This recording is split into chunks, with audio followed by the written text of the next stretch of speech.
So good morning, welcome to Mahipal Reddy's GK House. This is Mahipal Reddy, Faculty of GK and Current Affairs. So ఇక్కడ issue ఏంటంటే మీకు RRB SSC లాంటి exams ఉన్నాయి and త్వరలో తెలంగాణలో SI constable లాంటి exams వస్తున్నాయి. ఇక ఏపీలో తక్కువ పోస్టులు ఉన్నప్పటికీ కూడా జాబ్ క్యాలెండర్ ఒక స్ట్రాటజీ ఒకటి ఉంది. సో ఈ సంవత్సరం జాబ్స్ లేకపోయినప్పటికీ నెక్స్ట్ ఇయర్ నుంచి ఎవ్రీ ఇయర్ 6,500 కంపల్సరీగా ఫిల్ చేస్తామని ఏపీ డీజీపీ గౌతమ్ సవాంగ్ కూడా అనౌన్స్ చేయడం జరిగింది. సో జాబ్స్ ఫిల్ చేయడం చేయకపోవడం అనేది మనకు ఒక ఆశ, మన ఎక్స్పెక్టేషన్ మాత్రమే. సో చాలామంది త్వరలో నోటిఫికేషన్ వస్తుంది, ఖచ్చితంగా ఇన్ని పోస్టులు వస్తాయి, ఇవన్నీ ఎవరికి తెలియవు, ఇదంతా అఫీషియల్ ఇన్ఫర్మేషన్. సో మనకు తెలిసే అవకాశం ఉండదు. సో కాబట్టి ఆ ఇన్ఫర్మేషన్ జోలికి నేను వెళ్ళకుండా ఓన్లీ నేను క్లాస్ మీద కండక్ట్ చేస్తాను. సో ఇక్కడ ఇష్యూ ఏంటంటే కరెంట్ అఫైర్స్లో బ్యాక్ బోన్ మీకు అదేంటంటే గవర్నమెంట్ స్కీమ్స్ అన్నమాట. సో చాలామంది ఏం చేస్తారంటే ఈ 1 ఇయర్లో వచ్చిన గవర్నమెంట్ స్కీమ్స్ మాత్రమే కరెంట్ అఫైర్స్లో చెప్తారు. సో స్టూడెంట్స్ కూడా సాటిస్ఫై అవుతారు, ఎందుకంటే స్టూడెంట్స్ దృష్టిలో కరెంట్ అఫైర్స్ అంటే last 6 months, last 9 months, last 1 year అని ఒక భావనను వాళ్ళ మెదలో ఇన్సెట్ చేసి పడేశారు. ఎందుకంటే మార్కెట్లో రకరకాల పుస్తకాలు వచ్చినాయి కదా, 6 months current affairs, 9 months current affairs అని. ఎక్కడ కూడా కరెంట్ అఫైర్స్కు టైం అని ఉండదు, టాపిక్ని బట్టి టైం ఉంటుంది. సపోజ్ అవార్డులు, క్రీడలు అండ్ తర్వాత ఇండెక్సెస్ అంటే నివేదికలు అండ్ తర్వాత సదస్సులు, సమావేశాలు, నియామకాలు, ఇవన్నిటికి కూడా 1 year అయితే సరిపోతుంది. అవార్డులు, క్రీడలు, సదస్సులు, సమావేశాలు, నియామకాలు, ఇవి 1 year అయితే సరిపోతుంది. ఓకేనా. రెండోది వచ్చేసి క్రీడలలో ప్రతిష్టాత్మక క్రీడలు ఉంటాయి, అంటే ఒలింపిక్స్, కామన్వెల్త్, ఈ 1 year కాదు, 3-4 years నుంచి చదవాలి. ఓకేనా. ఇప్పుడు 2020 ఒలింపిక్స్ జరగలేదు, జరిగేదాకా మనం 2016 ఒలింపిక్స్ నుంచి చదవాల్సిందే, ఇది ఒక తేడా. ఆ తర్వాత రెండోది వచ్చేసి ఏంటంటే ప్రభుత్వ పథకాలు ఉన్నాయనుకోండి. సపోజ్ ఏపీలో ఇప్పుడు వైఎస్ జగన్మోహన్ రెడ్డి గారు ముఖ్యమంత్రిగా ఉన్నారు.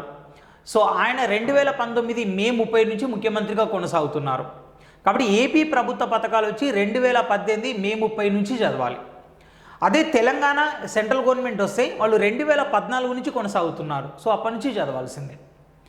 అండ్ సో ఇక్కడ అభ్యర్థులకి మెయిన్ స్ట్రాటజీ ఏంటి, నా లైవ్ క్లాస్ ఉద్దేశం ఏంటంటే హౌ టు అప్రోచ్, అసలు ఎలా ప్రిపేర్ కావాలి, ఎలా ఆలోచించాలి, సో ఎలా చదివితే మార్క్స్ వస్తాయి, ఇంటర్లింకింగ్ అంటే ఒక టాపిక్లో ఉన్న అంశానికి ఇంకో టాపిక్లో ఉన్న అంశానికి ఎలా సింక్ చేసుకోవాలి, అలా చేస్తే మైండ్లో ఉన్న బర్డెన్ తగ్గుతుంది. సో చాలామంది కరెంట్ అఫైర్స్లో ఏం చేస్తున్నారంటే కోడ్స్ గుర్తుపెట్టుకోవాలి అండ్ సో ఒక అంశం మీద నంబర్ ఆఫ్ థింగ్స్ చేయాలి. సో ఇది కాదు, నీకు వాట్ ఈజ్ అసలు డాటా ఏంటి, కాన్సెప్ట్ ఏంటి, సో దాని మీద నీకు ఐడియా ఉండాలి. ఎందుకంటే ఎవరు కూడా నేను ఒక కానిస్టేబుల్ ఉద్యోగం మాత్రమే రాస్తాను అని అనరు. సో 10% మాత్రమే కానిస్టేబుల్ కోసమే ప్రిపేర్ అవుతారు, 90% కానిస్టేబుల్ ఎస్ఐ 2 రాస్తారు. ఎస్ఐ రాసేవాళ్ళు 70% గ్రూప్ 2 రాస్తారు, గ్రూప్ 2 రాసేవాళ్ళు 50% గ్రూప్ 1 రాస్తారు. మనం మల్టీపర్పస్ ఎగ్జామ్స్ ప్రిపేర్ అవుతున్నాం కాబట్టి మన ప్రిపరేషన్ కూడా మల్టీ యాంగిల్లో ఉండాలి. సో ఫస్ట్ ఆఫ్ ఆల్ ఈరోజు మనం డిస్కస్ చేసే టాపిక్ ఏంటంటే marriage beneficiary schemes. So marriage beneficiary scheme means వివాహ ప్రోత్సాహక పథకాలు. వివాహ ప్రోత్సాహక పథకాలు అదేంటి సార్, వివాహం కోసం డబ్బులు ఇస్తారా సో అని అనొచ్చు మీరు. సార్ కళ్యాణలక్ష్మి, షాదీ ముబారక్ ఇవన్నీ ఉన్నాయి కదా, ఇవన్నీ వివాహాల కోసం ఇస్తున్నారా అని అనొచ్చు. నా దృష్టిలో ఏ ప్రభుత్వం కూడా వివాహాల కోసం డబ్బులు ఇవ్వదు. మరి ఏంటి సార్, తెలంగాణ ప్రభుత్వం షాదీ ముబారక్ అంటుంది, కేంద్ర ప్రభుత్వం షాదీ షగున్ ఉంటుంది, ఏపీ ప్రభుత్వం వైఎస్ఆర్ పెళ్లి కానుక అంటుంది. సో మరి ఇవన్నీ ఏంటి, ఇవన్నీ వివాహానికి సంబంధించిన పథకాలు కాదా అనే అంశం మీకు వస్తుంది, అంశం వస్తుంది. ఒకటి చూడండి, మీరు కేంద్ర ప్రభుత్వ పథకాలకు రాష్ట్ర ప్రభుత్వ పథకాలకు డిఫరెన్స్ చూడండి, తర్వాత నేను వివాహ ప్రోత్సాహక పథకాల గురించి డిస్కస్ చేస్తాను. So first state government schemes and central government schemes, రెండింటికి ఉన్న డిఫరెన్స్ ఏంటి అంటే నువ్వు స్టేట్ గవర్నమెంట్ స్కీమ్స్ స్టార్ట్ చేయగానే ఫస్ట్ డేట్ గురించి చదవాలి. మీకు 100% రాష్ట్ర ప్రభుత్వ పథకాలు ఉంటే 90% రాష్ట్ర ప్రభుత్వ పథకాలు డేట్తోనే. వైఎస్ఆర్ పెళ్లి కానుక అనగానే డేట్ ఎప్పుడు సార్ స్టార్ట్ అయితే ఇఫ్, సో బంగారు తల్లి, సో లేకపోతే కళ్యాణ లక్ష్మి, షాదీ ముబారక్ ఇలా. కానీ సెంట్రల్ గవర్నమెంట్ స్కీమ్స్లో డేట్ అనేది నాట్ నెసెసరీ.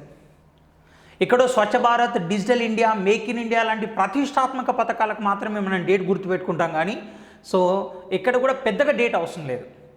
అంటే మీరు నేను చెప్పిన క్లాస్లో కాదు, రేపు బయట కూడా ఫ్యూచర్లో వేరే పుస్తకాలు చదువుతున్నప్పుడు మీరు స్టేట్ గవర్నమెంట్ స్కీమ్స్ అన్న పదం కనిపించగానే ఫస్ట్ నువ్వు డేట్ మీద కాన్సన్ట్రేషన్ చేయాలి. This is the first one. And ఇక సెకండ్ థింగ్ ఏంటి, సో ఇక సెకండ్ థింగ్ ఏంటి అని ఒకసారి మనం చూసినట్టుంటే ఇక్కడ డేట్ తర్వాత వెన్యూ. డేట్ తర్వాత వెన్యూ అంటే వేదిక. ఒక పథకం ఎక్కడ ప్రారంభించబడింది? ఇప్పుడు వైఎస్ఆర్ ఆరోగ్యశ్రీ ఉంది.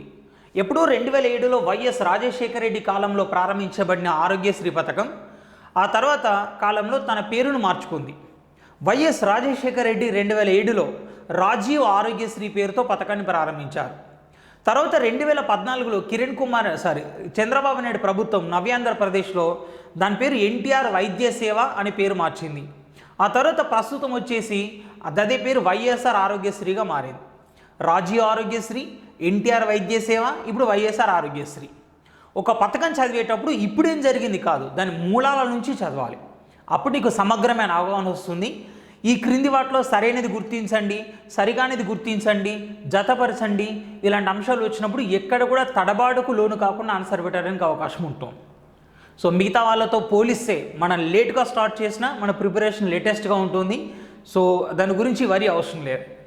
సో ఇక్కడ ఇష్యూ ఏంటంటే మేము ఏది డ్రాప్ అయినా దానికి ఒక రీజన్ ఉంటుంది. Okay, venue.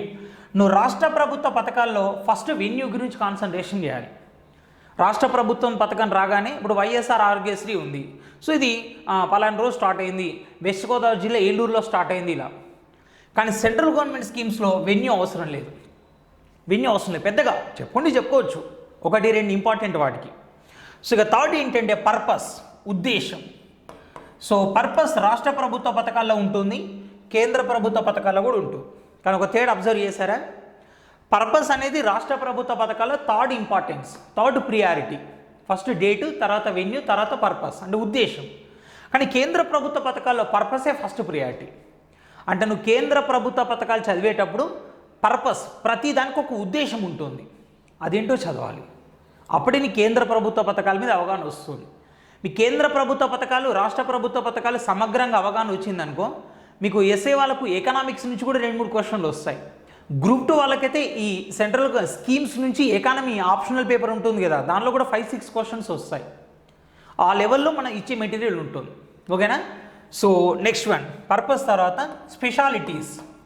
స్పెషాలిటీస్ అంటే దానిలో ఉన్న ముఖ్యాంశాలు వస్తాయి, ఇక్కడ కూడా వస్తాయి. దీంతో రాష్ట్ర ప్రభుత్వ పథకాలు క్లోజ్ అయిపోతుంది. అంటే రాష్ట్ర ప్రభుత్వ పథకాల్లో ఓన్లీ మనం 4 అంశాలు చదవాలి: డేట్, వెన్యూ, పర్పస్, స్పెషాలిటీ. ఒక రాష్ట్ర ప్రభుత్వ పథకం గురించి అయినప్పుడు ఆ రాష్ట్రం గురించి తప్ప వేరే గురించి దేని గురించి చదవం మనం. అదే సెంట్రల్ అనుకోండి, ఫస్ట్ పర్పస్, తర్వాత స్పెషాలిటీ, తర్వాత ఇతర రాష్ట్రాలలో ఇలాంటి పథకాలు ఏమన్నా ఉన్నాయా, అని చదవాలి. అంటే కేంద్ర ప్రభుత్వ పథకాలు చదివేటప్పుడు కేంద్ర ప్రభుత్వ పథకం వస్తుంది, దానిని పోలినటువంటి అన్ని రాష్ట్రాల పథకాలు ఇక్కడే వస్తాయి. ఇప్పుడు రైతులకు పెట్టుబడి సహాయం చేయడం అనే అంశం ఉందనుకోండి, కేంద్రం పిఎం కిసాన్ అంటే ప్రైమ్ మినిస్టర్ కిసాన్ సమ్మాన్ నిధి అనే పథకం స్టార్ట్ చేసింది. అది చదివినప్పుడు దేశవ్యాప్తంగా ఇలాంటి పథకాలు ఏమైనా ఉన్నాయా? తెలంగాణ రైతు బంధు, ఏపీ వైఎస్ఆర్ రైతు భరోసా, ఓకేనా? సో తర్వాత వచ్చి ఒడిషా కాలియా, ఇవన్నీ మొత్తం చదవాలి. సో నేను ఒక్కొక్క టాపిక్ తీసుకుంటాను. వివాహ పథకాలు, లేదా బాలికా సాధికారిత పథకాలు, లేదా వ్యవసాయ పథకాలు, పెన్షన్ పథకాలు, ఎల్పిజి పథకాలు, విద్యుత్ పథకాలు. ఇది సివిల్ సర్వీసెస్ మెథడ్లో ఎక్కువ ఉపయోగపడుతుంది. అంటే వాళ్ళు ఈ మెథడ్ ఎక్కువ ఫాలో అవుతారు. ఎందుకంటే ఒక అంశం గురించి చదివితే దాని గురించి మొత్తం అవగాహన రావాలి. ఇప్పుడు వివాహ పథకాలు అంటే దేశవ్యాప్తంగా ఉన్న అన్ని వివాహ పథకాల గురించి ఇక్కడే చదువుతాం. నీకు దేశవ్యాప్తంగా నాలెడ్జ్ వస్తుంది, దానిలో మనం ఎంత కావాలంటే యూజ్ చేసుకోవచ్చు. ఓకే, సో ఫాలో అవుతున్నారు కదా. సో వివాహ ప్రోత్సాహక పథకాలు అంటే మ్యారేజ్ బెనిఫిషరీ స్కీమ్స్, ఓకేనా? ఫస్ట్ మనం దీని గురించి కాన్సన్ట్రేషన్ చేద్దాం. అసలు ఎవరైనా వివాహానికి డబ్బులు ఇస్తారా? కేంద్ర రాష్ట్ర ప్రభుత్వాలు ప్రజల సంక్షేమం కోసం అనేక పథకాలు ప్రవేశపెడతాయి. ప్రజల సంక్షేమే పరమావధిగా ఎన్నో కొత్త ఆలోచనలు చేస్తాయి. మరి అలాంటి ప్రభుత్వాలు వివాహానికి డబ్బులు ఇస్తాయా? అసలు ఎందుకు వివాహాలకు డబ్బులు ఇవ్వాలి? ఏ ప్రభుత్వం కూడా వివాహాలకు డబ్బులు ఇవ్వడం అనేది ఉండదు. మరేంటి సార్ మీరు హెడ్డింగే వివాహ ప్రోత్సాహక పథకాలు పెట్టారు అన్న డౌట్ మీకు వచ్చిందనుకోండి. సో నేను దీని నుంచి క్లారిఫై చేస్తా చూడండి. సమాజంలో ఉన్న అనేక రుగ్మతలను రూపుమాపడం కోసం, ప్రజలను డైవర్షన్ మెథడ్లో తీసుకెళ్లడం కోసమే కొన్ని కొత్త పథకాలు వస్తాయి. యాక్చువల్గా మీరు ఏ వివాహ పథకం అన్నా తీసుకోండి, కేంద్ర ప్రభుత్వం, తెలంగాణ, ఏపీ, మీరు ఏదైనా తీసుకోండి అమ్మా. ఏ వివాహ పథకం తీసుకున్నా దానిలో ఫస్ట్ రూల్ ఏముంటుందంటే, సో అమ్మాయికి 18 సంవత్సరాలు దాటి ఉండాలి, అమ్మాయికి 18 సంవత్సరాలు, అండ్ నెక్స్ట్ వచ్చేసి అబ్బాయికి 21 సంవత్సరాలు దాటి ఉండాలి అనే రూల్ ఉంటుంది. అబ్బాయికి 21 సంవత్సరాలు దాటి ఉండాలి అనే రూల్ ఉంటుంది. చూడండి, కొన్ని రాష్ట్ర ప్రభుత్వాలు ఎస్సీ ఎస్టీలకు డబ్బులు ఇస్తుండొచ్చు, కొన్ని రాష్ట్ర ప్రభుత్వాలు బీసీలకు మాత్రమే ఇస్తుండొచ్చు, కొన్ని రాష్ట్ర ప్రభుత్వాలు ఎస్సీ ఎస్టీ బీసీ ఓబీసీలకు ఇస్తుండొచ్చు, కొన్ని రాష్ట్ర ప్రభుత్వాలు ట్రైబల్స్కి ఇస్తుండొచ్చు, కొందరు ముస్లిమ్స్కి ఇస్తుండొచ్చు. ఎవరు ఎన్ని రకాలుగా డబ్బులు ఇచ్చినా అన్ని రకాల పథకాలలో ఉండే ఫస్ట్ రూల్ ఏంటంటే, సో ఈ రూల్ ఉంటుంది, అమ్మాయికి 18 దాటాలి, అబ్బాయికి 21 దాటాలి. ఓకేనా? ఒక రాష్ట్ర ప్రభుత్వం 2 లక్షలు ఇస్తుండొచ్చు, ఒక రాష్ట్ర ప్రభుత్వం 1116 ఇస్తుండొచ్చు, ఒక రాష్ట్ర ప్రభుత్వం 50,000 ఇస్తుండొచ్చు. ఎవరు ఏ కులానికి ఇచ్చినా, ఎవరు ఎంత డబ్బు ఇచ్చినా ఫస్ట్ రూల్ ఒకటే ఉంటుంది, 18 సంవత్సరాలు దాటిన వాళ్ళకు ఉండాలి, దీనికి సంబంధించిన ఆధార్ కార్డు మాకు సబ్మిట్ చేయాలి. సో ఇది వివాహానికి ముందే ఇస్తాం. ఇట్లా రకరకాల రూల్స్ ఉంటాయి. ఎందుకంటే దాని మేజర్ ఆబ్జెక్టివ్ ఏంటంటే బాల్య వివాహాలను నిరోధించడం, బాల్య వివాహాలను నిరోధించడం. సో ఇది మేజర్ ఆబ్జెక్ట్ అన్నమాట. ఇప్పటిదాకా నేను అన్నాను కదా, పర్పస్, ఉద్దేశం అనేది. వాడు ఏమంటాడు, ఏదో ఒక వివాహ పథకం ప్రధాన ఉద్దేశం ఇచ్చి దీని ఉద్దేశాలలో కానిది ఏంటిది అంటాడు. వివాహ పథకం ఉద్దేశం బాల్యవాళ్ళు అరికట్టడం ఎందుకు అవుతుందని మీరు అనుకోదు, ఆ రూల్ ఉంది కాబట్టి అది ఉద్దేశం అదే.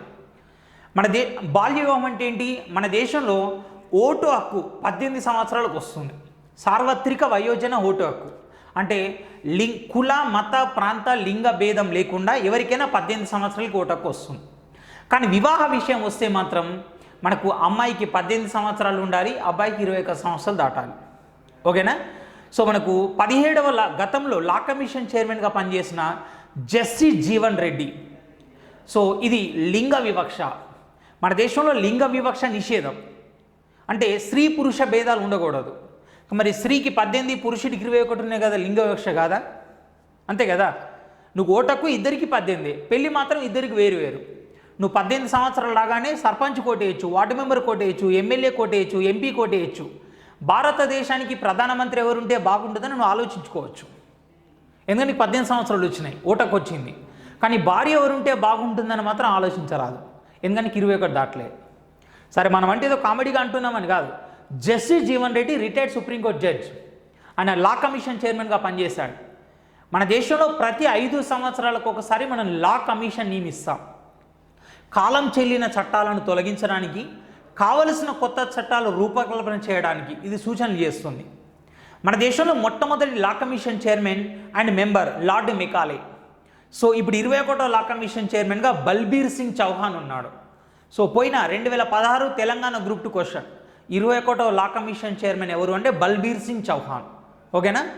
సో వాళ్ళు ఏం చేశారు, ఇప్పుడు జీవన్ రెడ్డి కమిషన్ ఈ స్త్రీ పురుషుల వివాహ వయస్సు కూడా సమానంగా ఉండాలి, అయితే పురుషుల దాన్ని 18కి తగ్గించండి, లేకపోతే అమ్మాయిల దాన్ని 21కి పెంచండి అని. వెరీ రీసెంట్గా నరేంద్ర మోడీ ప్రభుత్వం ఈ స్త్రీ పురుష వివాహ వయస్సులో ఉన్న తేడాలు సరిదిద్దడం కోసం, లేదా స్త్రీల వివాహ వయస్సును పెంచడం కోసం ఒక కమిటీ ఏర్పాటు చేసింది. ఆ కమిటీ చైర్మన్ జయా జైట్లీ. ఓకేనా? సరే, సో ఇక్కడ మనకి వివాహానికి డబ్బులు ఇస్తున్నారు. ఎందుకంటే ఇప్పుడు ప్రభుత్వం డబ్బులు ఇస్తుంది కాబట్టి కంపల్సరీ వాళ్ళ మ్యారేజ్ సర్టిఫికేట్ ప్రొవైడ్ చేయాలి, ఆధార్ కార్డు ఇవ్వాలి. 18 కన్నా తక్కువ ఉంటే తీసుకోవడం సాధ్యం కాదు కదా. ఇప్పుడు ఒక నిరుపేద తండ్రి ఉన్నాడు, తన అమ్మాయికి 16 సంవత్సరాల వయసులో పెళ్లి చేస్తున్నాడు. అప్పుడు ప్రభుత్వం 18 సంవత్సరాలు దాటిన వాళ్ళకు కనుక ఒక ₹1,00,000 ఇస్తుందని ఆయనకు తెలిసిందనుకోండి, ఇంకో 2 సంవత్సరాలు ఆగితే ₹1,00,000 వస్తాయి. ఎందుకంటే పేదవాళ్ళు ₹1,00,000 పెళ్లి కూడా చేసి పడేస్తారు అని ఆగుతారు కదా. బాగా డబ్బున్న వాళ్ళు అమ్మాయికి 30 సంవత్సరాల్లో కూడా పెళ్లి చేయరు, చదివించుకుంటారు. కానీ నిరుపేదలు మాత్రం 15, 16, 17, 18 సంవత్సరాలకి పెళ్లి చేస్తుంటారు. అలా డబ్బులు ఇవ్వడం ద్వారా ఇండైరెక్ట్గా బాల్య వివాహాలు అరికట్టడం అనేది సో ప్రధాన ఉద్దేశం. ఓకేనా? First thing. సార్ ఏం జరుగుతుంది సార్ చిన్న వయసులో పెళ్లి చేస్తే? పెళ్ళి ఎప్పుడో ఒకసారి చేసేదే కదా అని అడగవచ్చు. చిన్న వయసులో పెళ్లి చేస్తే చిన్న వయసులోనే గర్భధారణ జరుగుతుంది. చిన్న వయసులో గర్భధారణ జరగడం వలన ఆ గర్భాన్ని మోసే శారీరక పరిపక్వత అమ్మాయి శరీరానికి ఉండదు. దాంతో ప్రసవం సమయంలో అమ్మాయి చనిపోవడానికి అవకాశం ఎక్కువగా ఉంటుంది. దీన్నే మనం ప్రసూతి మరణాలు అంటాం. మన దేశంలో ప్రతి 1,00,000 ప్రసవాలకు 160 మంది తల్లులు చచ్చిపోతున్నారు. సో ఇప్పుడు వివాహ ప్రోత్సాహక పథకాల మరో ఉద్దేశం ఏంటంటే ప్రసూతి మరణాలు నివారించడం. సో ప్రసూతి మరణాలు నివారించడం ఓకేనా. ఒకవేళ చిన్న వయసులో పెళ్ళైతే ప్రసూతి సమయంలో తల్లి చనిపోవడానికి అవకాశం ఉంటుంది. సరే అదృష్టం బాగుంది, బతికి బట్టగత్తింది తల్లి, కానీ పుట్టిన పిల్లవాడు చచ్చిపోవడానికి అవకాశం ఉంటుంది. ఎందుకంటే తల్లికే మెచ్యూరిటీ రాలేదు, ఇంకా పిల్లవాడు ఎక్కడ ఎదుగుతాడు? ప్రసూతి మరణం అంటే ప్రసవం సమయంలో ప్రతి 1,00,000 మరణాలకు చచ్చిపోయే తల్లులు, ప్రతి 1,00,000 ప్రసవాలకు చచ్చిపోయే తల్లులు. అదే శిశు మరణం అంటాం, ఇన్ఫాంట్ మోర్టాలిటీ రేట్. ఇక్కడ ప్రసూతి మరణం అంటే MMR, mothers mortality rate. So శిశు మరణాలు నివారించడం. సో శిశు మరణాలు నివారించడం అంటే ఏంటంటే సో దీన్ని ఇన్ఫాంట్ మోర్టాలిటీ రేట్ అంటాం, ఇన్ఫాంట్ మోర్టాలిటీ రేట్. సో దీన్ని IMR అని కూడా పిలుస్తారు, ఇన్ఫాంట్ మోర్టాలిటీ రేట్. ప్రతి 1,00,000 ప్రసవాలకు చచ్చిపోయే తల్లుల సంఖ్య ప్రసూతి మరణం, మదర్స్ మోర్టాలిటీ రేట్. ప్రతి 1000 జననాలకు సంవత్సరంలోపు మరణించే పిల్లల సంఖ్య. ప్రసవం సమయంలోనే చచ్చిపోయే తల్లులైతే ప్రసూతి మరణం. ప్రతి 1000 జననాలకు సో సంవత్సరంలోపు మరణించే పిల్లల సంఖ్య, అది సో శిశు మరణం. ఓకేనా. అండ్ అన్నిటికి మించి ఏంటంటే సో బాలికలలో అంటే ఎస్పెషల్లీ మహిళల్లో విద్య అండ్ సాధికారత పెంచడం. ఇప్పుడు 18 సంవత్సరాల దాకా పెళ్లి చేయకూడదు. ఇప్పుడు అమ్మాయికి 15 సంవత్సరాలకే పెళ్లి చేయొచ్చు అన్నాం అనుకోండి, 10th క్లాస్ కాగానే పెళ్లి చేస్తారు. అమ్మాయి 18 దాకా పెళ్లి చేయడం అనుకోండి, మినిమం డిగ్రీ దాకా నన్ను ఆపుతారు కదా, ఇండైరెక్ట్గా వాళ్ళ చదువు పెరుగుతుంది కదా. సో ఇవన్నీ ఉద్దేశాలను కనుక నీకు చెప్పి అమ్మాయికి 18 సంవత్సరాల దాకా పెళ్లి చేయొద్దని నాయన అంటే వింటాడు ఎవడన్నా? వినడు. అదే నీకు 1,00,000 రూపాయలు ఇస్తాం 18 ఏళ్ళ దాకా పెళ్లి చేయకూడదంటే మన లోకి డీల్ రెడీ అంటారు. సో ప్రజల్లో ఉన్న అనేక రుగ్మతలను అరికట్టడం కోసం మన కేంద్ర రాష్ట్ర ప్రభుత్వాలు సో వివాహ ప్రోత్సాహక పథకాలు ప్రవేశపెడుతున్నాయి. ఆ వివాహ ప్రోత్సాహక పథకాల ప్రధాన ఉద్దేశమే సో ఇది. రాష్ట్ర ప్రభుత్వ పథకాలకైనా ఉద్దేశం ఇదే, కేంద్ర ప్రభుత్వ పథకాలకైనా ఉద్దేశం ఇదే. సో ఇప్పుడు ఏం చేస్తామంటే మనం కేంద్ర ప్రభుత్వ పథకాల నుంచి స్టార్ట్ చేద్దాం. కేంద్రం నుంచి సో కేంద్రం, తర్వాత తెలంగాణ, తర్వాత ఏపీ, తర్వాత దేశంలో ఉన్న ఇతర రాష్ట్రాల వివాహ పథకాలకు డిస్కస్ చేద్దాం. ఇక్కడ ఇతర రాష్ట్రాల వివాహ పథకాలకు డిస్కస్ చేద్దాం. సో ఫస్ట్ వచ్చేసి షాదీ షగున్ యోజన. దీని ఫుల్ ఫామ్ ఏంటంటే ప్రధానమంత్రి షాదీ షగున్ యోజన. షాదీ షగున్ అంటే ఏంటి? గిఫ్ట్, పెళ్లి కానుక. షాదీ షగున్ యోజన ఏంటి అసలు? షాదీ షగున్ యోజన సో దీన్ని ఎప్పుడు స్టార్ట్ చేశారు అని చూసినట్టుంటే సో దీన్ని 2017 సో 2017 ఆగస్టు 8 రోజు ఈ పథకం స్టార్ట్ చేయబడింది. 2017 ఆగస్టు 8 రోజు ఈ పథకాన్ని స్టార్ట్ చేశారు. ఏంటి అసలు షాదీ షగున్ యోజన ముఖ్య ఉద్దేశం ఏంటి? దేశంలో ఉన్న ఇతర రాష్ట్రాల పథకాలతో పోలిస్తే దీనిలో ప్రత్యేకతలు ఏమైనా ఉన్నాయా? సో అంటే చూడండి, actually the scheme implemented by ministry of minority affairs.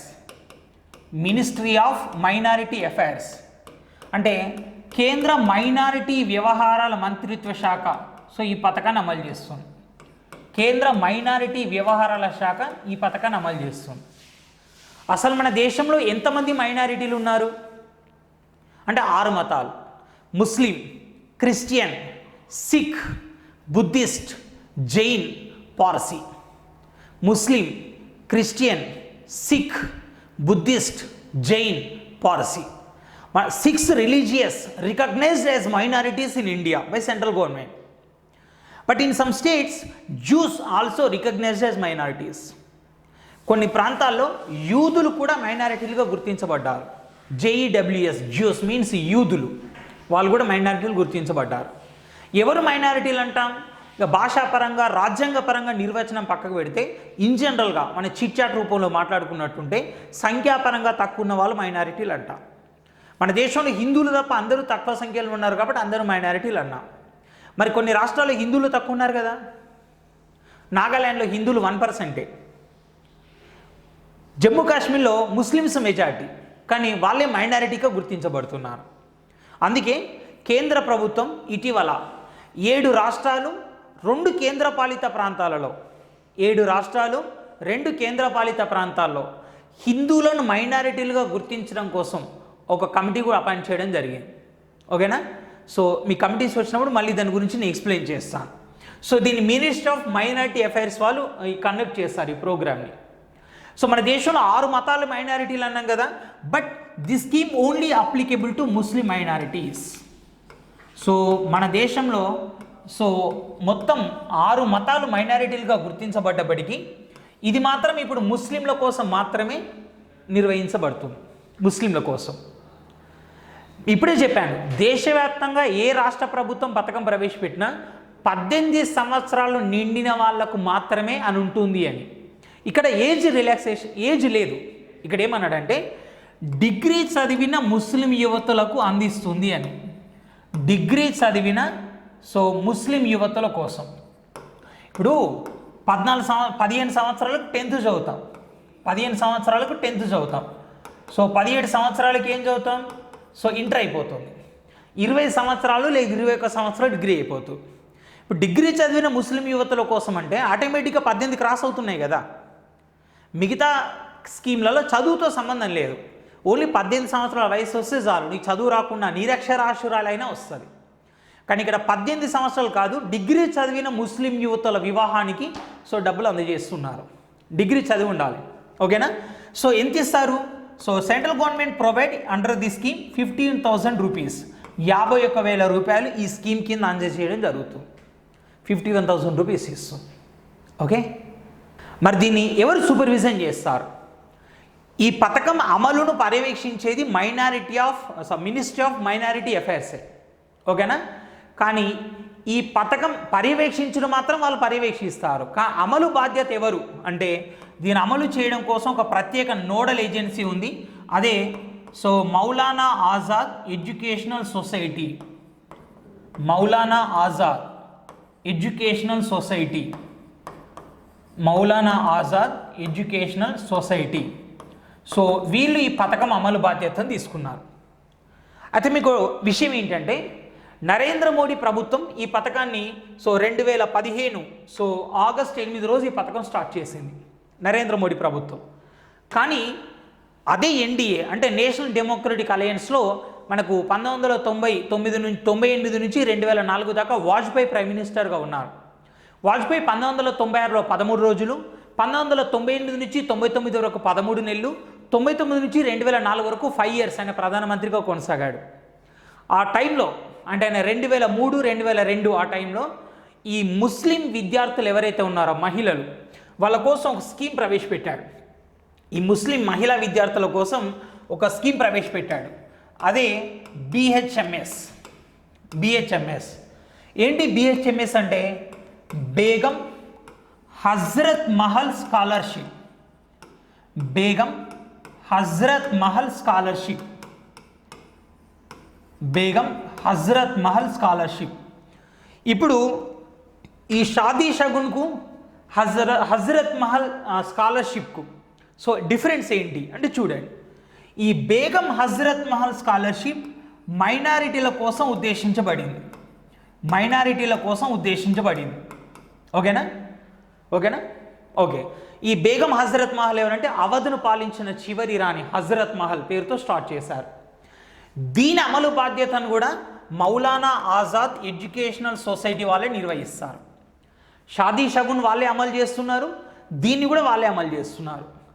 అది మైనారిటీల కోసమే, ఇది మైనారిటీల కోసమే. కానీ డిఫరెన్స్ ఏంటి అంటే షాదీ షగున్ ఓన్లీ ముస్లిం మైనారిటీల కోసం మాత్రమే. మైనారిటీలు 6 మతాలు అన్నాం కదా, కానీ ముస్లింల కోసమే. కానీ బేగం హజ్రత్ మహల్ స్కాలర్షిప్ ఏదైతే ఉందో 6 మతాలు. సో అంటే ఎవరెవరు, ముస్లిం అండ్ సో నెక్స్ట్ వచ్చేసి క్రిస్టియన్ అండ్ బుద్ధిస్ట్ అంటే బౌద్ధ మతస్థులు అన్నమాట, అండ్ సిక్ అండ్ జైనులు అండ్ పార్సీలు, సిక్కులు, జైనులు, పార్సీలు, ఈ 6 మతాల స్కాలర్షిప్ వస్తుంది. బట్ ఇంకో డిఫరెన్స్ ఏంటి అంటే షాదీ షగున్ డిగ్రీ చదివిన ముస్లిం యువతల వివాహానికి, డిగ్రీ చదవడం కోసం ఇవ్వదు, డిగ్రీ చదివిన ముస్లిం యువతల వివాహానికి డబ్బులు ఇస్తుంది. కానీ బేగం హజరత్ మహల్ ఏదైతే ఉందో ఇది చదువుకోవడం కోసం డబ్బులు ఇస్తుంది. ఎంత అంటే 9th అండ్ 10th క్లాస్ ఎవరైతే చదువుతున్నారో వాళ్ళకు పర్ ఇయర్ 10,000 రూపీస్ ఇస్తాం, పర్ ఇయర్ 10,000 రూపీస్ ఇస్తాం. ఎవరైతే ఇంటర్మీడియట్ చదువుతున్నారో ఇంటర్మీడియట్ వాళ్ళకు పర్ ఇయర్ 12,000 రూపీస్ ఇస్తాం. సో దీని అమలును కూడా మౌలానా ఆజాద్ ఎడ్యుకేషన్ సొసైటీ వాళ్ళే చూస్తారు. ఓకేనా? సో ఇప్పుడు మీకు డౌట్ రావచ్చు, సార్ ఇప్పుడు వాజ్పేయి ప్రభుత్వం ఈ మైనారిటీల కోసం ఒక స్కాలర్షిప్ స్టార్ట్ చేసింది కదా, మరి ఈ స్కాలర్షిప్ వస్తున్న వాళ్ళకు షాదీ షగున్ వస్తుందా అని. వస్తుంది. ఇది బేగం హజరత్ మహల్ ఏమో అన్ని మైనారిటీలకు వస్తుంది, ఇందులో ముస్లింలు ఉన్నారు, ఇందులో డబ్బులు వచ్చిన ముస్లింలకు మళ్ళీ వివాహానికి కూడా డబ్బులు వస్తాయి. ఓకేనా? సో అలా వివాహానికి డబ్బులు ఇచ్చేదేమో సో మనకి షాదీ షగున్, దీన్నే పెళ్లి కానుక అన్నాం. అండ్ నెక్స్ట్ వచ్చేసి ఈ స్కాలర్షిప్ల కోసం ఇచ్చేదేమో బేగం హజరత్ మహల్ స్కాలర్షిప్ అన్నాం.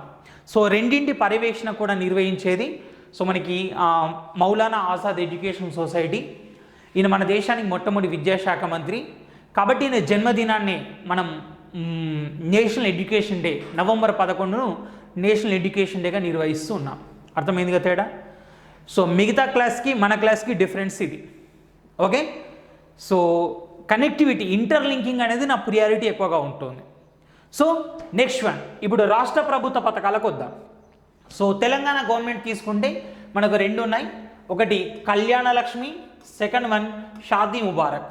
షాదీ షగున్ అంటేనేమో పెళ్లి కానుక, షాదీ ముబారక్ అంటే పెళ్లి శుభాకాంక్షలు. సో ఏంటి అసలు చూడండి, ఇక్కడ 2 ఉన్నాయన్నాం కదా, 2 నేను ఒక పేజీ తీసుకొని రెండిటికి డిఫరెన్సియేషన్ ఏంటి నేను ఎక్స్ప్లెయిన్ చేస్తాను. సో చూడండి, ఇక్కడ 2 కూడా తెలంగాణ రాష్ట్ర ప్రభుత్వ పథకాలే, 2 కూడా తెలంగాణ రాష్ట్ర ప్రభుత్వ పథకాలే. ఓకేనా? ఫస్ట్ నేను ఇక్కడ కళ్యాణ లక్ష్మి గురించి చెప్తాను. కళ్యాణ లక్ష్మి, సో ఇటే మనం ఏం చేద్దామంటే ఇటే సో షాదీ ముబారక్ గురించి డిస్కస్ చేద్దాం. షాదీ ముబారక్ ఇటు డిస్కస్ చేద్దాం. ఓకేనా? So first you concentrate what is the differences, ఈ రెండిటికి ఉన్న డిఫరెన్సెస్ ఏంటి, ఈ రెండిటికి ఉన్న పోలికలు ఏంటి. సో దీని మీద ఎక్కువ కాన్సన్ట్రేషన్ చేద్దాం. కళ్యాణ లక్ష్మి ఇదేంటంటే so SC, ST, BC and EBC అంటే ఎకనామికల్లీ బ్యాక్వర్డ్ క్లాసెస్ ఎవరైతే ఉన్నారో వాళ్ళకి పథకం వర్తిస్తుంది. ఇది మైనారిటీలకి. మైనారిటీలు అంటే ఎన్ని మతాలను మైనారిటీలు అన్నాం? 6 మతాలు. కానీ ఇప్పుడు మాత్రం ఓన్లీ ముస్లిమ్స్కి మాత్రమే ఇస్తున్నారు. ఆ మధ్యలో 2015 సంవత్సరంలో 16వ సంవత్సరంలో కరీంనగర్ వచ్చాడు కేసీఆర్. వచ్చి కరీంనగర్లో సిక్కుల ప్రాబల్యం ఎక్కువగా ఉంటుంది. అప్పుడు కరీంనగర్ మేయర్గా రవీందర్ సింగ్ ఉండేవారు. దక్షిణ భారతదేశంలోని మొట్టమొదటి Sikh mayor Ravinder sing for Karimnagar. ఆయన కోరిక మేరకు ఏమన్నాడు, త్వరలోనే ఈ పథకాన్ని సిక్కులు కూడా వర్తింపజేస్తామని అన్నాడు. కానీ ఇంతవరకు అమలు కాలేదు, ముస్లిమ్స్కే ఇస్తున్నారు. So difference 2. ఈ పథకం మనకి 2014 అక్టోబర్ 2న స్టార్ట్ అయింది. ఇది కూడా 2014 అక్టోబర్ 2న స్టార్ట్ అయింది. ఇది 100కి 100 పుస్తకాలలో ఇదే ఉంది, కానీ తప్ప యాక్చువల్గా. అంటే మీరు ఇదే గుర్తుపెట్టుకోండి. యాక్చువల్లీ ఇది 2014 అక్టోబర్ 21 రోజు స్టార్ట్ అయింది. కానీ అక్టోబర్ 2 నుంచి జరిగిన పెళ్ళిళ్ళు కూడా ఇచ్చుకుంటూ వచ్చారు. సపోజ్ ఈరోజు అక్టోబర్ 21 అనుకోండి, ఈరోజు పథకాలు స్టార్ట్ అయినాయి 2. కానీ ఇవ్వడం మాత్రం ఈ రోజు నుంచే కాదు, ఈ అక్టోబర్ 2వ తారీఖు నుంచి జరిగిన పెళ్ళిళ్ళు కూడా ఇచ్చుకుంటూ వచ్చారు. ఆ తేడా గుర్తించని చాలా పుస్తకాలలో అక్టోబర్ 2 నాడు స్టార్ట్ అయిందని రాశారు. ఇప్పుడు మళ్ళీ నేను కొత్తగా అక్టోబర్ 21 అని చెప్పాను అనుకోండి, మీరు కన్ఫ్యూజ్ అవుతారు. సో కాబట్టి మీరు అక్టోబర్ 2 గుర్తుపెట్టుకోండి. కానీ నా స్టూడెంట్స్కి మీకు క్లారిటీ ఇస్తున్నాను. సో యాక్చువల్లీ ఇది 2014 అక్టోబర్ 21న స్టార్ట్ అయింది. కానీ అక్టోబర్ 2 నుంచి జరిగిన పెళ్ళిళ్ళకు కూడా ఈ పథకాన్ని అప్లికబుల్ చేసుకుంటూ వచ్చారు. ఓకేనా? So that's fine. నెక్స్ట్ చూడండి, ఇక డిఫరెన్సెస్ ఏంటి, అసలు ఎంత అమౌంట్ ఇస్తున్నారు ఒకసారి చూద్దాం. మనకి 2014 అక్టోబర్ 2న పథకం స్టార్ట్ అయింది అన్నాం కదా, అప్పుడు అమౌంట్ ఎంత అంటే 51,000 రూపీస్. ఇది కూడా సేమ్ 51,000 రూపీస్. అండ్ 2017 మార్చి 13 నుంచి సో ఇది 75,116కు పెంచారు. పథకం స్టార్ట్ అయినప్పుడు 51,000, కళ్యాణ లక్ష్మిలో 51,000, అక్కడ కూడా 51,000. కానీ పథకం స్టార్ట్ అయిన కొద్ది రోజులకి 2017 బడ్జెట్ వచ్చింది కదా, అప్పుడు 2017 మార్చి 13న దీన్ని 75,116కు పెంచారు. ఆ తర్వాత సో 2018 మార్చి 16 ఎన్నికల కన్నా ముందు, మనకు 2018లోని ఎన్నికలు జరిగినాయి కదా, దానికన్నా ముందు దీన్ని 1,116కు పెంచారు. 1,116. జస్ట్ మీ క్లారిఫికేషన్ కోసం చెప్పాను. సో 2014 అక్టోబర్ 2న పథకం స్టార్ట్ అయినప్పుడు 51,000, 2017 మార్చి 13న 75,116కు పెంచారు. సో 2018 మార్చి 16న 1,116 పెంచారు. అంటే ఇప్పుడు 2 పథకాల్లో ఇస్తున్న ఆర్థిక సహాయం ఎంత? 1,116 రూపాయలు ఇస్తున్నారు. మరి దీనికి రూల్స్ అండ్ రెగ్యులేషన్స్ ఏమైనా ఉన్నాయా? రూల్స్ అండ్ రెగ్యులేషన్స్ ఏమైనా ఉన్నాయా అంటే చూడండి. సో రూల్స్ ఏంటి, రూల్స్ ఏంటి చూద్దాం, ఓకేనా. ఫస్ట్ వన్, ఈ పథకం కోసం ఎవరైతే అప్లికేషన్ చేస్తున్నారో వాళ్ళు సిటిజన్ ఆఫ్ తెలంగాణ స్టేట్, ఈ తెలంగాణ ప్రాంతానికి చెందిన వ్యక్తులకు మాత్రమే ఇస్తారు. That exclusively this scheme only applicable to girls, ఆడపిల్లలకు మాత్రమే ఈ పథకం వర్తిస్తుంది, ఓకేనా. అండ్ రెండోది సో అప్లై చేసేటప్పుడు అమ్మాయికి 18 సంవత్సరాలు దాటి ఉండాలి. అండ్ నెక్స్ట్ వచ్చేసి అబ్బాయికి 21 సంవత్సరాలు క్రాస్ అయి ఉండాలి. ఎలా తెలుస్తుంది 21 సంవత్సరాలు క్రాస్ అయ్యి అంటే? వాళ్ళ ఎస్ఎస్సి సర్టిఫికేట్ లేదా ఆధార్ కార్డులో మ్యానిపులేషన్ చేయొచ్చు. వాళ్ళ ఎస్ఎస్సి సర్టిఫికేట్ కంపల్సరీ ఉండాలి. ఎవరైనా చదువుకోని వాళ్ళైతే మాత్రం వాళ్ళ ఆధార్ కార్డును కన్సల్ట్ చేస్తారు, ఓకేనా. రెండోది, ఇది కొందరు ఎస్సీ ఎస్టీలకు ఇస్తున్నారు, బీసీలకు, అలా ముస్లిమ్స్. అందుకని ఏంటంటే caste certificate, caste and income certificate, income. And తర్వాత వచ్చేసి డొమిసైల్ అంటే స్థానిక ధృవీకరణ, లోకల్ క్యాండిడేట్ సర్టిఫికేట్ అంటాం కదా, స్థానిక నివాసం. ఈ 3 సర్టిఫికేట్లు ప్రొవైడ్ చేయాలి. స్థానిక నివాసం ఏమో అతను తెలంగాణ వాడైనా కాదా, ఆ ప్రాంతం వాడైనా కాదా అని తెలుసుకోవడం కోసం. సో క్యాస్ట్ ఏమో వాళ్ళు ఎస్సీ ఎస్టీ బీసీలేనా అయితే కళ్యాణ లక్ష్మి ఇవ్వచ్చా, లేకపోతే ముస్లిమ్స్ అయితే అది, ఓకేనా. ఇక ఇన్కమ్ సర్టిఫికేట్ ఎందుకు అడుగుతున్నారు అంటే ఎవరైతే ఈ పథకంలో లబ్ధి పొందాలనుకుంటున్నారో వాళ్ళకు ఇన్కమ్ అనేది ఉండాలన్నమాట, ఇన్కమ్. సో ఎంత ఉండాలి చూద్దాం ఒకసారి. ఇప్పుడు ఎస్సీ ఎస్టీ బీసీ ముస్లిం ఎవరైనా కానివ్వండి వాళ్ళకి గ్రామీణ ప్రాంతాల్లో సంవత్సరానికి 1,50,000 కన్నా ఎక్కువ ఉండరాదు, బిలో ఉండాలి. అదే పట్టణ ప్రాంతాలు అనుకోండి, సో పట్టణ ప్రాంతాలు అయితే 2 లక్షల వరకు లోపు ఉండాలి, 2 లక్షల కన్నా లోపు ఉండాలి. సో వాళ్ళకు మాత్రమే కళ్యాణలక్ష్మి పథకం వస్తుంది. అండ్ వధూవరుల ఇద్దరి పెళ్లి ఫోటోలు కూడా సో అటాచ్ చేయాలి కంపల్సరీగా. సో ఇవి ప్రతి రాష్ట్రంలో కూడా కొన్ని రూల్స్ అండ్ రెగ్యులేషన్స్ ఉంటాయి. అండ్ వివాహ ఆహ్వాన పత్రిక కూడా సబ్మిట్ చేయాలి. అయితే పథకం స్టార్ట్ అయిన కొత్తలో ఇది చాలా వివాదాల కారణమే. పెళ్ళికి ముందు అప్లై చేస్తే పెళ్ళి తర్వాత నువ్వు పెళ్ళి చేసుకున్నట్టు మ్యారేజ్ రిజిస్ట్రేషన్ సర్టిఫికేట్ ఇస్తే డబ్బులు ఇచ్చేవాళ్ళు. దీంతో గొడవలేనే. ఇప్పుడు పెళ్ళి జరిగిన తర్వాత అమ్మాయి అత్తవారింటికి వెళ్తుంది. అప్పుడు అత్తవారింటి వాళ్ళు ఏమన్నారు, పెళ్ళి జరిగిన తర్వాత డబ్బులు వచ్చినాయి కాబట్టి డబ్బులు మాకే అని. అర్థమైంది కదా, పెళ్ళి జరిగిన తర్వాత వచ్చినాయి కాబట్టి డబ్బులు మాకే అన్నారు. దాంతో ప్రభుత్వం ఏం చేసింది, ఇది అమ్మాయి కుటుంబాన్ని ఆర్థికంగా ఆదుకోవడం కోసం తీసుకొచ్చిన పథకం. సో అబ్బాయి కుటుంబానికి డబ్బులు ఉండవు, అసలు అమ్మాయి అకౌంట్లో కూడా డబ్బులు వేయడం కరెక్ట్ పద్ధతి కాదు. ఎందుకంటే కొంత అమ్మాయిలు కూడా సో నా పెళ్లి తర్వాత వచ్చినాయి కాబట్టి నాకే మా అమ్మ నాన్నకి ఇవ్వని అంటారు కదా. అందుకని ఏం చేశారు, ఈ అన్ని రూల్స్తో పాటు వధువు తల్లి బ్యాంక్ అకౌంట్ జిరాక్స్, జారీ చేయాలి. సో వధువు తల్లి బ్యాంక్ అకౌంట్ జిరాక్స్ జారీ చేయాలి. సో డబ్బులు వస్తాయి వధువు పెళ్ళికే, కానీ వధువు తల్లి అకౌంట్లో పడతాయి, కాబట్టి సో వాళ్ళు ఆ పెళ్లి కోసం చేసిన అప్పులను తీర్చుకోవడం కోసం కానీ, ఆ అమ్మాయి పెళ్ళికి చీరే సారే నగలు లాంటివి ఏమైనా ఇవ్వాలి కాబట్టి దానికోసం కానీ, లేదా తమకు ఆర్థికంగా ఇబ్బంది లేకపోతే దాన్నే గిఫ్ట్గా అమ్మాయి కానీ ఇచ్చుకోవచ్చు. There is no problem. So ఇది తెలంగాణ వివాహ పథకాలు. సో ఇప్పటిదాకా మనం కేంద్ర ప్రభుత్వ వివాహ పథకం సో షాదీ షగున్ అండ్ తెలంగాణ వివాహ పథకాలు కళ్యాణ లక్ష్మి, షాదీ ముబారక్.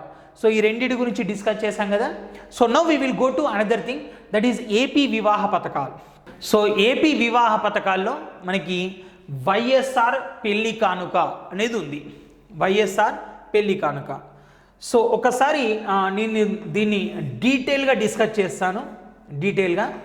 సో ఆ తర్వాత దీని గురించి మనం ఒక స్టడీ చేద్దాం,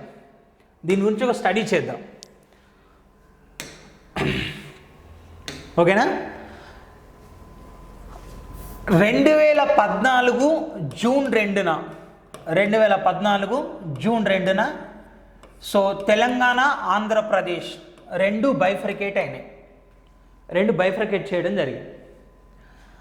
ఆంధ్రప్రదేశ్లో 2014 నుంచి 2019 వరకు చంద్రబాబు నాయుడు ముఖ్యమంత్రిగా కొనసాగారు. అప్పుడు ఆయన అక్కడ రకరకాల పథకాలు ప్రవేశపెట్టడం జరిగింది, ఓకేనా. ఏంటో చూద్దాం. ఒకటి చంద్రన్న పెళ్లి కానుక.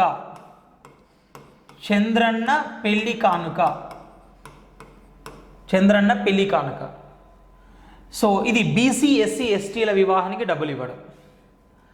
దుల్హన్, ఇవి ముస్లింల వివాహానికి డబ్బులు ఇవ్వడం. థర్డ్ వన్ గిరిపుత్రిక కళ్యాణం, ఇవి ఎస్టీల వివాహానికి డబ్బులు ఇవ్వడం. సో అక్కడ రకరకాల పథకాలు ఉన్నాయి. కానీ ఎప్పుడైతే సో మనకి 2019 మే 30న వైఎస్ జగన్మోహన్ రెడ్డి ప్రభుత్వం అధికారంలోకి వచ్చిందో, సో ఆయన ఈ పథకాలన్నింటినీ కూడా రీషఫిల్ చేస్తూ సో కొత్త పథకాలు ప్రవేశపెట్టాడు. అదేంటో చూద్దాం, ఓకేనా. సో అన్ని పథకాలు కలిపి దానికి ఏం పేరు పెట్టారంటే వైఎస్ఆర్ పెళ్లి కానుక అని పేరు పెట్టారు.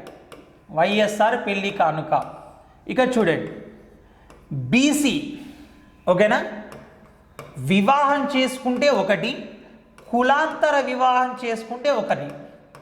సో ఇంటర్ క్యాస్ట్ మ్యారేజెస్కి వేరే డబ్బులు ఇస్తున్నారు.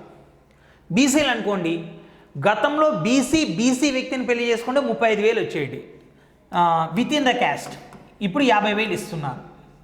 ఇక వేరే కులం వాళ్ళని చేసుకుంటే 75,000 ఇస్తున్నారు. 75,000 గతంలో విత్ ఇన్ ద క్యాస్ట్ అయితే 35,000, ఇంటర్ క్యాస్ట్ అయితే సో 50,000 ఇచ్చారు. ఇది బీసీ. ఇక SC and ST, so with in the cast, వాళ్ళ క్యాస్ట్ వాళ్ళే పెళ్లి చేసుకుంటే 1,00,000. వాళ్ళు వేరే క్యాస్ట్ వాళ్ళని కనుక పెళ్లి చేసుకుంటే సో 1.25 లక్షలు, అంటే 1,25,000 వస్తున్నాయి. 1,25,000 వస్తున్నాయి, ఓకేనా. ఇక ముస్లిం మైనారిటీ, సో వీళ్ళ వివాహానికి 1,00,000 రూపాయలు ఇస్తున్నారు. 1,00,000 ముస్లిం మైనారిటీ. అండ్ తర్వాత వచ్చేసి దివ్యాంగులు అంటే ఫిజికల్లీ డిజేబుల్డ్ పర్సన్స్ ఉంటారు కదా, దివ్యాంగులు. సో వాళ్ళకైతే 1.5 lakhs, 1.5 లక్షలు ఇస్తున్నారు. సో అలాగే లేబర్ చిల్డ్రన్, మనకి కూలీల పిల్లలు, భవన నిర్మాణ రంగ కూలీలు వాళ్ళు ఉన్నారు కదా.